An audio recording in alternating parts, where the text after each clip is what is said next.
Market के अंदर कुछ बड़ी खबरें निकल के सामने आ रही हैं जिसका इम्पैक्ट इंडियन स्टॉक मार्केट में मंडे को हमें देखने को मिलेगा।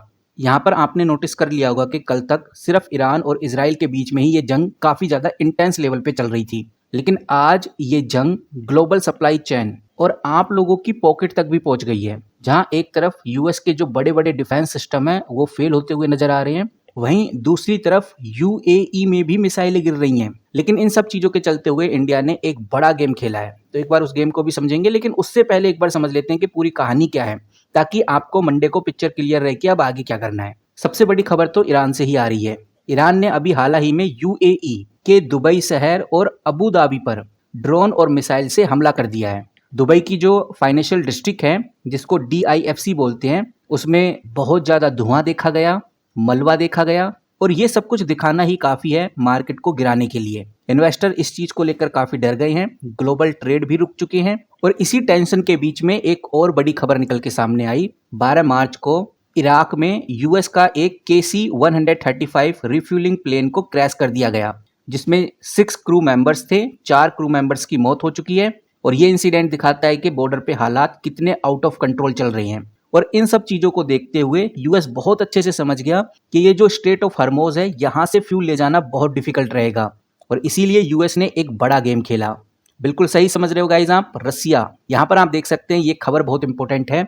इस फ्यूल सप्लाई चेन की रुकावट को देखते हुए यूएस ने यहाँ पर एक बड़ा स्टेप ले लिया है। ईरान वॉर की वजह से जो ग्लोबल लेवल पे ऑयल रुक गया है, उसे पूरा करने के लिए यूएस ने रसियन ऑयल पर 11 अप्रैल तक टेम्परेरी वेवियर दे दिया है, ताकि जो शिप ऑलरेडी लोड हो चुकी हैं वो वहां से निकल सके। और इसी चीज को रसिया बोल रहा है कि भाई हमारी एक बहुत बड़ी जीत हुई है। लेकिन यूएस ने बहुत क्लियर किया है, ये जो रसिया के ऊपर सेंसेशन लगाए हुए थे, इनको सिर्फ 12 अप्रैल तक ही हटाया गया है। और सबसे बड़ी बात यह है कि इंडिया तो ऑलरेडी रसिया से ऑयल लेता ही है, इंडिया के लिए और भी चीजें आसान हो गई हैं। तो कहने का मतलब ये है कि मंडे को मार्केट में एक पॉजिटिव माहौल तो जरूर देखने को मिलेगा। मैं सिर्फ रसिया की इस न्यूज को लेकर नहीं बोल रहा, मैं बात कर रहा हूं आज की।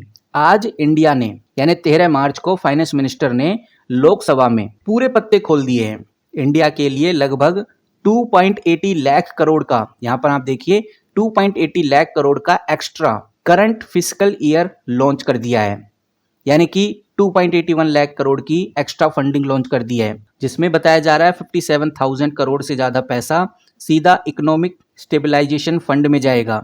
अब यहां से आप समझ जाइए कि दुनिया में चाहे जो भी हो, इंडिया की जो इकोनॉमी है उसको किसी भी तरह का झटका नहीं लगेगा, क्योंकि सरकार पहले से ही सब प्लान कर चुकी है। और इसके लिए मैं ऑलरेडी डेडिकेटेड बात कर चुका हूं, क्लियरली बता चुका हूं। अगर आपको वीडियो देखनी है तो लिंक आपको डिस्क्रिप्शन में मिल जाएगा, नहीं तो आई बटन पे मैं पिन कर दूंगा। तो ये बातें तो हो गई गाइज इंडिया की तरफ से। अगर हम फिर से ईरान की तरफ चलते हैं तो यहाँ पर आपको एक और बड़ी और शानदार खबर देखने को मिलेगी, जो कहीं ना कहीं इस वॉर को स्टॉप करा सकती है। यहाँ पर हमें देखने को आ रहा है कि भाई कल तक तो ईरान की जो स्टेट मीडिया है वो कह रही थी कि मोस्तफा खामनी सेफ एंड साउंड है और उन्हें सिर्फ वॉन्डेड वेरिटन का ही दर्जा दिया गया है। लेकिन यहाँ पर अभी एक बड़ी अपडेट निकल के सामने आ गई है। जो यूएस डिफेंस सेक्रेटरी हैं, उन्होंने बहुत क्लियरली दावा किया है, जिसने पूरे मिडिल ईस्ट को हिला के रख दिया है। अब तक तो सिर्फ न्यूयॉर्क टाइम, द गार्डियन की रिपोर्ट पर ही बात कर रहे थे, लेकिन अब यूएस डिफेंस सेक्रेटरी ने यह बात बोल दी है कि मोस्तफा सिर्फ जख्मी नहीं है, बल्कि वो डिसफिगर्ड हो गए हैं। डिसफिगर्ड यानी कि उनका चेहरा या कहें उनका शरीर स्ट्राइक में इतना बिगड़ गया है कि उनको पहचान पाना बहुत मुश्किल हो गया है। और पिछले कुछ दिनों से मैं आपके सामने ये डिस्कस भी कर रहा था कि अगर वो ठीक है तो वीडियो में क्यों नहीं आ रहे। यूएस ने अब तो दावा भी कर दिया है कि मोस्तफा सिर्फ जख्मी नहीं है, बल्कि डरे हुए भी हैं। ईरान के जो ऑफिशियल्स हैं वो सिर्फ उनके स्टेटमेंट को ही पढ़कर सुना रहे हैं मीडिया में, लेकिन खामीन अभी तक वीडियो कॉन्फ्रेंस में देखने को नहीं मिले हैं।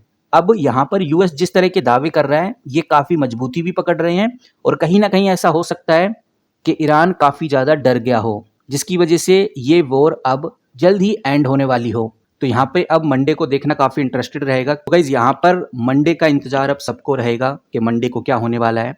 अभी तक जो भी खबरें निकल के आई वो मैंने आपके सामने रखी। मैं आपको ये भी क्लियर करना चाहूँगा, हमारा एक व्हाट्सएप ग्रुप है जिसको आप ज्वाइन कर सकते हैं। इस ग्रुप के अंदर सबसे पहले न्यूज़ हम प्रोवाइड करते हैं, जो भी बड़ी खबरें हैं वो सबसे पहले आप तक पहुँचाते हैं।